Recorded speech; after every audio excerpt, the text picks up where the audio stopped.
নবীন, আমরা তরুণ, আমরা জাতি, ভবিষ্যৎ দেশ ও জাতি সেবাই হবে আমাদের জীবনে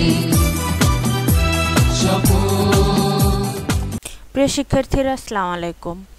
কেমন আছো সবাই? আশা করি সবাই সুস্থ আছো, ভালো আছো এবং যার যার নিজস্ব অবস্থানে রয়েছো।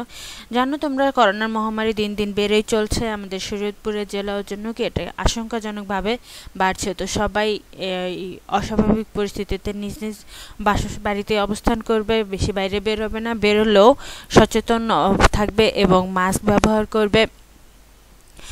আর যদি সামান্যতম অসুস্থ হও তথাপি সাথে সাথে ডক্টরের সাথে পরামর্শ করবে, যাতে কি ভবিষ্যতের জন্য সুস্থ থাকতে পারো। আর অবশ্যই সাবধানে থাকবে, বৃষ্টি ভিজবে না।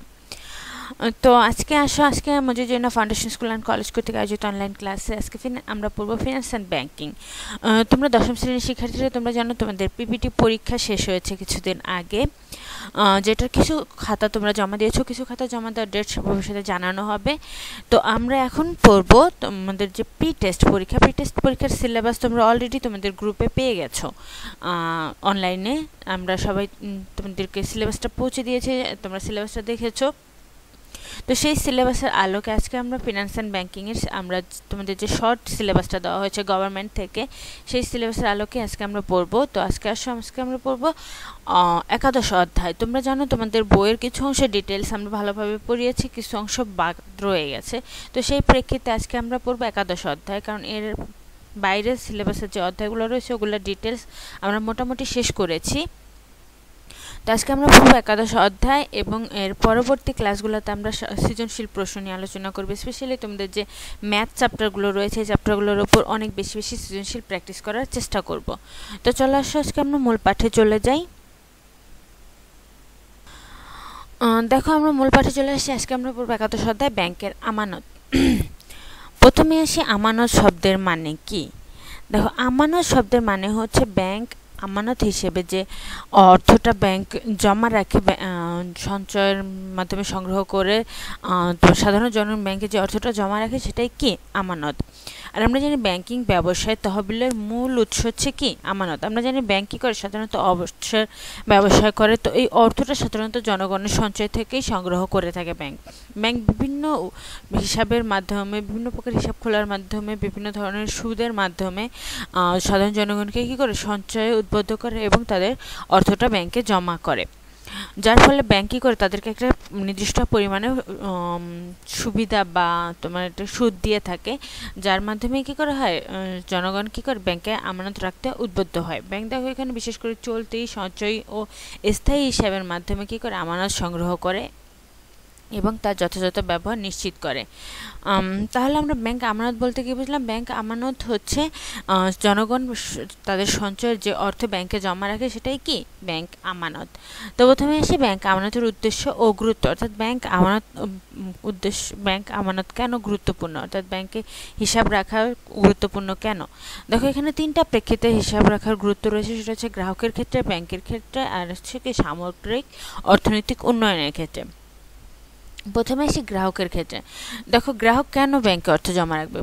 সর্বপ্রথম কি অর্থের নিরাপত্তা বিধান, ব্যবসায়িক লেনদেন, ঋণের সুবিধা, ঝুঁকিহীন বিনিয়োগ, সেবা অর্জন, অতিরিক্ত অর্থের প্রয়োজন মেটানো। দেখো, প্রথমে আসি আমরা যখনই ব্যাংকে অর্থ জমা রাখি, আমরা জানি কি ব্যাংক আমাদের অর্থটা পরিশোধ করতে বাধ্য থাকে। আমরা যে কোনো হিসাবের মাধ্যমে যদি ব্যাংকে অর্থ জমা রাখি, ব্যাংক সেক্ষেত্রে কি উক্ত অর্থ পরিশোধে কি থাকে, ব্যাংক বাধ্য থাকে। তাহলে এই জন্য কি ব্যাংক কী করে ওই অর্থটা নিরাপদে সংরক্ষণের ব্যবস্থা করে, যার ফলে আমরা যে কোনো পরিমাণ অর্থই ব্যাংকে জমা রাখলে কি সেটা নিরাপদ থাকে। এরপরে সেই ব্যবসায়িক লেনদেন। দেখো, নগদ টাকা এক জায়গায় থেকে লেনদেন করা বা একজনের কাছ থেকে নিয়ে যাওয়াটা অনেকটা ঝামেলাপূর্ণ। সেক্ষেত্রে বিভিন্ন ব্যাংক চেক, বিনিময় বিল, ব্যাংক ড্রাফট ইত্যাদির মাধ্যমে কি এই ব্যবসায়িক লেনদেনগুলো সহজেই সম্পন্ন করা যায়। এরপর সেই ঋণের সুবিধা। আমরা যখনই ব্যাংকে কোনো টাকা জমা রাখি তখন কি করে মালিক প্রয়োজনে ওই হিসাবের মাধ্যমে কি করতে পারে, ঋণ গ্রহণও করতে পারে। এক্ষেত্রে চলতি ও স্থায়ী হিসাবের মালিকরা কি করতে পারে, ঋণ গ্রহণ করতে পারে। সঞ্চয় হিসাবের মালিকরা সাধারণত ঋণ গ্রহণ করতে পারে না।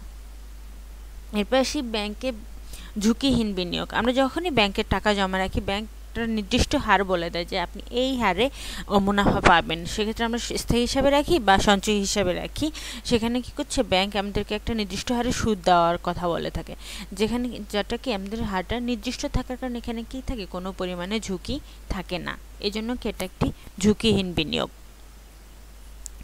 এরপর সেবা অর্জন। ব্যাংকে হিসাব খোলার মাধ্যমে ব্যাংক নানাবিধ সেবা প্রদান করে থাকে, যেরকম বর্তমানে এটিএম কার্ড সুবিধা, যে কার্ড ব্যবহার করে ক্রেডিট কার্ড, ডেবিট কার্ড ইত্যাদি বিভিন্ন সুবিধা রয়েছে, যেগুলো ব্যবহার করে আমরা কি সহজে কেনাকাটা থেকে শুরু করে অনেক কাজ করতে পারি, যার মাধ্যমে কি ব্যাংক বিভিন্ন সেবা প্রদান করে। এছাড়াও ব্যাংক তোমার যখনই হিসাব খোলা হয় তখন ব্যাংক কী করে, গ্রাহককে বিভিন্ন ধরনের সুবিধা দিয়ে থাকে, যেরকম গ্রাহকের জন্য বিভিন্ন কার্যক্রম করে থাকে, প্রতিনিধি হিসেবে বিভিন্ন কার্যক্রম করে থাকে, এগুলো কি ব্যাংক বিভিন্ন ধরনের সেবা দিয়ে থাকে।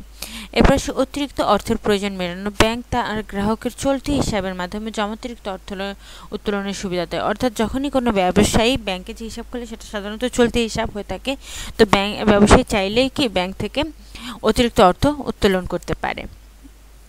এরপর আসি ব্যাংকের ক্ষেত্রে। দেখো ব্যাংকের ক্ষেত্রে কি কি রয়েছে, সেগুলো হচ্ছে তহবিলের মূল উৎস, বিনিয়োগ, বৈদেশিক বিনিময়। এক্ষেত্রে দেখো প্রথমে আসি তহবিলের মূল উৎস অর্থাৎ আমানত গ্রহণ। ব্যাংক কী করে, আমানত গ্রহণের মাধ্যমে তাদের সঞ্চিত অর্থটা ব্যাংক তহবিল গঠন করে, অর্থাৎ এটা কী করে ভবিষ্যতে বিনিয়োগের মাধ্যমে ব্যাংক মুনাফা অর্জন করে। এরপর আসি বিনিয়োগ। গ্রাহকের কাছ থেকে যে আমানতটা সংগ্রহ করে ব্যাংক বিভিন্ন লাভজনক খাতে বিনিয়োগ করে এবং মুনাফা অর্জন করে। তারপর আসে বৈদেশিক বিনিময়। ব্যাংক কী করে বৈদেশিক মুদ্রার ব্যবসায় করে থাকে, যার মাধ্যমে কি গ্রাহককে বৈদেশিক মুদ্রা লেনদেনের ক্ষেত্রেও সহায়তা প্রদান করে থাকে। এরপর সে পরবর্তী সামগ্রিক অর্থনৈতিক উন্নয়নের ক্ষেত্রে প্রথমে সে সঞ্চয় প্রবণতা সৃষ্টি, পুঁজি বা মূলধন গঠন, বিনিয়োগ ও উৎপাদন, কর্মসংস্থান, আন্তর্জাতিক বাণিজ্য। প্রথমে সে সঞ্চয় প্রবণতা সৃষ্টি। দেখো যখন ব্যাংক বলে যে আপনি যদি আমাদের ব্যাংকে টাকা জমা রাখেন তাহলে আপনি একটা পরিমাণে একটা মুনাফা অর্জন করতে পারেন, যা কী করে সাধারণ জনগণকে সঞ্চয়ভূত করে যে আমি যদি কিছু টাকা জমাই, আমি ওটা ব্যাংকে রাখলে আমি কিছু পরিমাণে লাভ পাবো বা মুনাফা অর্জন করতে পারবো, যার ফলে কী হয় জনগণের মধ্যে সঞ্চয়ের প্রবণতা সৃষ্টি হয়।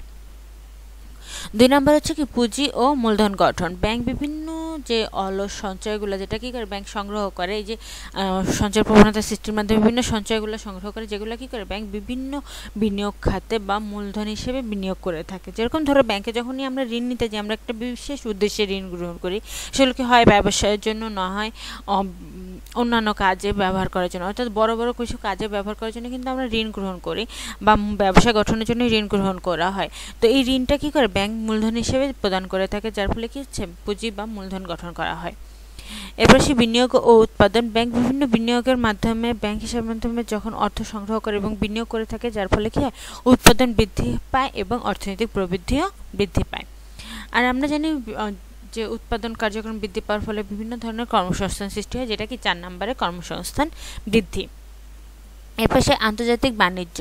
দেখো ব্যাংক বিভিন্ন হিসাবের মাধ্যমে, আমরা জানি ব্যাংক হিসাব ছাড়া আন্তর্জাতিক বাণিজ্য পসিবল নয়, কারণ এক দেশে যে আমাদের দেশে টাকা প্রচলিত, ইন্ডিয়ায় গেলে আমরা কিন্তু টাকাটা প্রচলিত না, ইন্ডিয়া কিন্তু রুপি প্রচলিত, তাহলে আমাদের এখানে কী করতে হবে এক্সচেঞ্জ করতে হবে, যেটা শুধুমাত্র ব্যাংকের মাধ্যমে পসিবল। এছাড়াও ব্যাংক কী করে আমদানি রপ্তানি বাণিজ্যের ক্ষেত্রে প্রত্যয়নপত্র প্রদান করে থাকে, যার ফলে কী হয় আন্তর্জাতিক বাণিজ্য সহজেই সম্পাদন করা সম্ভব হয়। এরপর আমাদের পরবর্তী টপিক সেটা হচ্ছে কি ব্যাংক হিসাবের প্রকারভেদ। দেখো ব্যাংকে কি কি হিসাবে টাকা জমা রাখা যায় সেটাই কি ব্যাংক হিসাবের প্রকারভেদ। এখানে দেখো ব্যাংক হিসাবে প্রধানত 3 প্রকার, সেটা হচ্ছে চলতি, সঞ্চয়ী ও স্থায়ী। এছাড়াও আরও অনেকগুলো প্রকারভেদ রয়েছে, যেগুলো হচ্ছে কি স্কুল সঞ্চয়ী হিসাব, বীমা সঞ্চয়ী হিসাব, বৈদেশিক মুদ্রা সঞ্চয়ী হিসাব, ডিপোজিট পেনশন স্কিম হিসাব, ঋণ আমানতি হিসাব, রেসিডেন্ট ফরেন কারেন্সি ডিপোজিট হিসাব অর্থাৎ RFCD। এই হিসাবগুলো তোমরা সাধারণত সংক্ষিপ্ত নামগুলোও মনে রাখবে, যেরকম চলতি হিসাব কি কারেন্ট অ্যাকাউন্ট বা CA, সঞ্চয়ী হিসাব সেভিংস অ্যাকাউন্ট, স্থায়ী হিসাব কি ফিক্সড অ্যাকাউন্ট। তো ইংলিশ নামগুলো তোমরা সাধারণত জেনে নিবে, এরপরে এসে পরবর্তীগুলো পড়ে নিবে। তো আসলে আমরা ডিটেলসে চলে যাই। প্রথমে আসি চলতি হিসাব। চলতি হিসাব হচ্ছে এমন একটি হিসাব যে হিসাবের মাধ্যমে প্রতিদিন বা সপ্তাহে যত খুশি টাকা জমা রাখা যায় এবং যত খুশি প্রয়োজন মতো যতবার খুশি ততবার উত্তোলন করা যায়, তাকেই কি বলে চলতি হিসাব বলে। আর চলতি হিসাবের আরেকটা গুরুত্বপূর্ণ বৈশিষ্ট্য হচ্ছে চলতি হিসাবের মাধ্যমে জমাতিরিক্ত অর্থ উত্তোলন করা যায়, অর্থাৎ আমার যখন ব্যাংকে টাকা জমার পরিমাণে চেয়েও টাকা বেশি প্রয়োজন তখন কি ব্যাংক ওই একটা নির্দিষ্ট সুদে ওই জমার অতিরিক্ত অর্থ উত্তোলন করার সুযোগ দিয়ে থাকে। এই জন্য চলতি হিসাব সাধারণত ব্যবসায়ীদের জন্য প্রযোজ্য, আর এই ধরনের হিসাব ব্যবসায়ীরাই বেশি খুলে থাকে, আর একটা সাধারণত ব্যবসায়ীরাই খুলে থাকে। এরপর আসে সঞ্চয়ী হিসাব। সঞ্চয়ী হিসাব হচ্ছে যে হিসাবের মাধ্যমে প্রতিদিন বা সপ্তাহে যতবার খুশি টাকা জমা রাখা যায়, কিন্তু একটা নির্দিষ্ট নিয়ম অনুযায়ী টাকা উত্তোলন করা যায় বা নির্দিষ্ট সংখ্যক বার টাকা উত্তোলন করা যায়, তাকে কি বলে? সেভিংস অ্যাকাউন্ট বলে।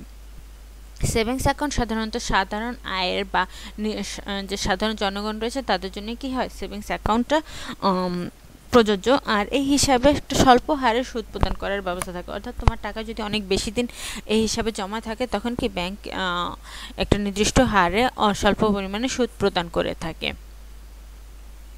এরপর আসে স্থায়ী হিসাব। স্থায়ী হিসাব হচ্ছে এমন একটি হিসাব যে হিসাবে কি একটা নির্দিষ্ট মেয়াদের জন্য অর্থ জমা রাখা হয় এবং ওই মেয়াদ শেষেই অর্থ উত্তোলন করা যায়, অন্য টাইমে অর্থ উত্তোলন করা যায় না। এ ধরনের হিসাবকে কি বলা হয়? স্থায়ী হিসাব বা ফিক্সড ডিপোজিট, সংক্ষেপে বলা হয় এফডি।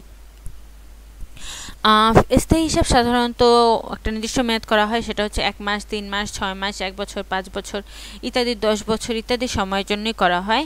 আর এই হিসাবে সাধারণত উচ্চ হারে সুদ প্রদান করা হয়। আর এই হিসাবে মেয়াদ পূর্তির আগে কি গ্রাহক অর্থ উত্তোলন করতে পারে না।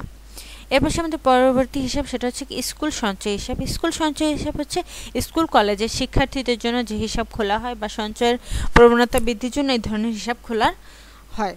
এর পাশে বীমা সঞ্চয় হিসাব। বীমা সঞ্চয় হিসাব হচ্ছে এমন একটি হিসাব যার মাধ্যমে সঞ্চয় হিসাব এবং প্লাস বীমার সুবিধাও পাওয়া যায়, এর জন্য একে কী বলা হয়? বীমা সঞ্চয় হিসাব। এই সঞ্চয় হিসাব কী হয়? একটা নির্দিষ্ট পরিমাণ অর্থ আমানতকারী উক্ত হিসাবে জমা রাখে এবং উক্ত জমার উপর প্রাপ্ত সুদের কিছু অংশ হতে প্রিমিয়াম বাবদ বাদ দেওয়ার পর আমানতকারীর নামে মোট অঙ্কের টাকা বীমা করা হয়। মানে কি? মানে হচ্ছে একটা আমানতকারী কী করে ওই হিসাবে একটা নির্দিষ্ট অর্থ জমা রাখে এবং ব্যাংক কী করে ওই জমার অংশ থেকে কিছু টাকা সুদের অংশ এবং কিছু টাকা প্রিমিয়ার অংশ বাদ দিয়ে বাকি টাকা আমানতকারীর নামে কী করে বীমা করা হয় এবং ওই গ্রাহক কী করে উক্ত বীমার সুবিধাটা নিতে পারে। এক্ষেত্রে গ্রাহক নিজে বীমা না করে ব্যাংক কী করে তার জন্য বীমা করে দেয়। এরপর সে বৈদেশিক মুদ্রা স্থায়ী হিসাব। বৈদেশিক মুদ্রা স্থায়ী হিসাব হচ্ছে এমন একটি হিসাব যেটা কি হচ্ছে আমাদের যে প্রবাসীরা রয়েছে, আমাদের দেশের বাইরে যারা কাজ করে তাদের জন্য এই ধরনের হিসাবটা রয়েছে। এই জাতীয় হিসাবে কি করা হয়? প্রবাসীরা তাদের কারেন্সি থেকে ওই দেশ থেকে সরাসরি হিসাবে টাকা জমা রাখে এবং একটা নির্দিষ্ট মেয়াদ পরে বা প্রবাসী যখন দেশে আসে ওই মেয়াদ শেষে কী করে সে ওই অর্থটা উত্তোলন করতে পারে। এটা হচ্ছে কি বৈদেশিক মুদ্রা স্থায়ী হিসাব। এরপর সে ডিপোজিট পেনশন স্কিম হিসাব, অর্থাৎ ডিপিএস, একে কি বলা হয়? ডিপিএস, ডিপোজিট পেনশন স্কিম হিসাব, আর সংক্ষেপে কি ডিপিএস। এই হিসাবে কি হচ্ছে প্রতি মাসে একটা নির্দিষ্ট পরিমাণ অর্থ জমা রাখা হয় এবং একটা নির্দিষ্ট মেয়াদ শেষে টোটাল টাকাটা এবং এককালীন ভিত্তিতে সুদসহ সকল টাকাটা কি করা হয়? একসাথে উত্তোলন করা যায়, তার নামে কি ডিপিএস বা ডিপোজিট পেনশন স্কিম হিসাব। এরপরে আসি ঋণ আমানতি হিসাব। ঋণ আমানতি হিসাব হচ্ছে যখন কোনো গ্রাহক ঋণ গ্রহণ করে, অর্থাৎ তার কোনো হিসাব নেই ব্যাংকে, সে ব্যাংকে গেল যে আমি ঋণ গ্রহণ করব, তখন কি করে একটা হিসাব খোলা হয় যার নাম কি ঋণ আমানতি হিসাব। সেখানে ব্যাংক কী করে ঋণের সম্পূর্ণ টাকাটা ওই হিসাবে জমা করে দেয় এবং গ্রাহক ওখান থেকে উত্তোলন করে ব্যবহার করে গ্রাহক কী করে ওই হিসাবে আবার একটা নির্দিষ্ট মেয়াদ শেষে টাকা জমা করতে থাকে এবং পরে ব্যাংক কী করে ওখান থেকে টাকাটা কেটে নেয়। এরপর সে রেসিডেন্ট ফরেন কারেন্সি ডিপোজিট হিসাব। এটা হচ্ছে কি সাধারণত যেসব বাংলাদেশি নাগরিকদের জন্য তৈরি করা যারা নিয়মিত বিদেশে সফর করেন। যেরকম ধরো আমি বাংলাদেশে থাকি কিন্তু আমি বেশিরভাগ বিজনেসের কাজে বা ভ্রমণের কাজে বেশিরভাগ সময়ই বাইরে যাই, তো আমি দেখা যায় সবসময় কী করে টাকা এক্সচেঞ্জ করা যায় না বা আমি সবসময় সম পরিমাণ টাকা নিয়ে যাওয়া না, হঠাৎ করে আমার বাইরের দেশে যে আমার টাকা প্রয়োজন হয়, এই ধরনের অসুবিধার জন্য যে হিসাব খোলা হয় সেটার নাম হচ্ছে কি রেসিডেন্ট ফরেন কারেন্সি হিসাব। অর্থাৎ তুমি বাংলাদেশ থেকে বাইরে গেছো, তুমি এই হিসাব থেকে কী করতে পারবে? ওই দেশি টাকায় তুমি অর্থটা উত্তোলন করতে পারবে। মানে হচ্ছে তুমি এটা বাংলাদেশে একটা হিসাব করলে যেটার নাম রেসিডেন্ট ফরেন কারেন্সি হিসাব, ওখানে বাংলাদেশি টাকা জমা রাখলে, কিন্তু তুমি যখন বাইরে গেলে অর্থাৎ সিঙ্গাপুরে গেলে বা ইন্ডিয়া গেলে, ঘুরতে গেলে, যে কোনো জায়গায় গেলে, ইন্ডিয়ায় গেলে, তো ওখানে তুমি কী করতে পারবে? ওই অ্যাকাউন্ট থেকে ইন্ডিয়ান রুপিতে অর্থটা উত্তোলন করতে পারবে। এই জন্য এটার নাম কি রেসিডেন্ট ফরেন কারেন্সি ডিপোজিট হিসাব। বুঝতে পারছি। তো আজকের ক্লাস এ পর্যন্তই। সবাই ভালো থাকবে, সুস্থ থাকবে। আল্লাহ হাফেজ।